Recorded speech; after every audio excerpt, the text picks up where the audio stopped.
দেখ আজান দিছে উজু করে নামাজটা পড়ে আসি।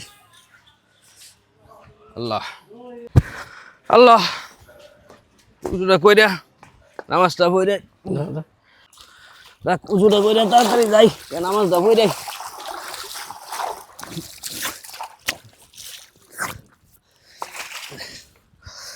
টুপিটা কইরে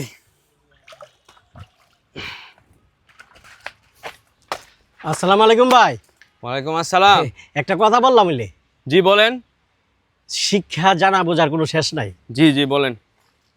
শুরু বাচ্চার কাছ থেকে শিক্ষার অনেক কিছু আছে। জি বলেন না, বলেন বলেন তাড়াতাড়ি বলেন। আমি নামাজ পড়ব দূর মিয়া। আর শোনেন না তো কোন উজুর ফরজ কয়টি? 10-12টা। আমি 10-12টা। কয়টা? আর উজুর ফরজ তো আপনি জানেন না, উজু করলেন কি কোন?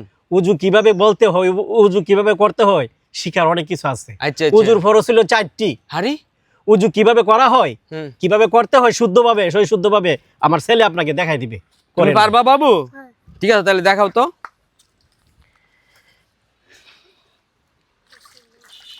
বিসমিল্লাহ বলতে হয়? হ্যাঁ, প্রথম বিসমিল্লাহ কইরা শুরু করতে হয়।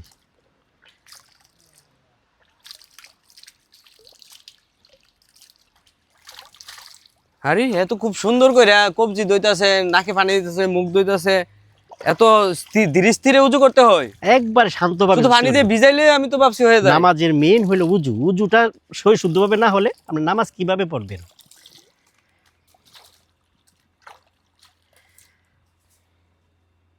আচ্ছা, এই বাবুটারে কই শিক্ষা দিয়েছেন আপনি? মাদ্রাসা? হ্যাঁ, মাদ্রাসায় শিক্ষা দিছি।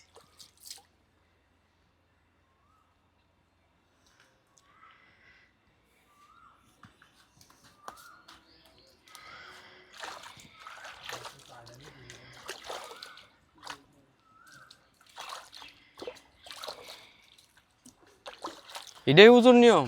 জি জি জি, এটাই সহি শুদ্ধ উজু? সই শুদ্ধভাবে উজু করতে হবে। মাশাআল্লাহ বাবু। বাবু তুমি তো আমারে ভালো একটা শিক্ষা দিছো বাবু, তোমাকে অসংখ্য ধন্যবাদ। আচ্ছা আচ্ছা, আপনিও সবাইকে, ছোট বাচ্চারাকে বড়রা এইভাবে শিক্ষা দিবেন। আমিও এখন থেকে সহি শুদ্ধভাবে উজু করবো। আইসায় উপরদা ফইরা দুপুরদা পানি দিয়ে দিতাম না। তো ভাই আপনি মুসলমান হিসাবে আমাকে অনেক বড় উপকার করছেন। আমরা আসলে মুসলমান ভাই ভাই। ঠিক আছে ভাই? জি জি জি, ঠিক আছে, আপনি উজু করে আসেন, আমরা যাই। আচ্ছা না আমার তো আবার নতুন করে উজু করতে গো। আচ্ছা আচ্ছা।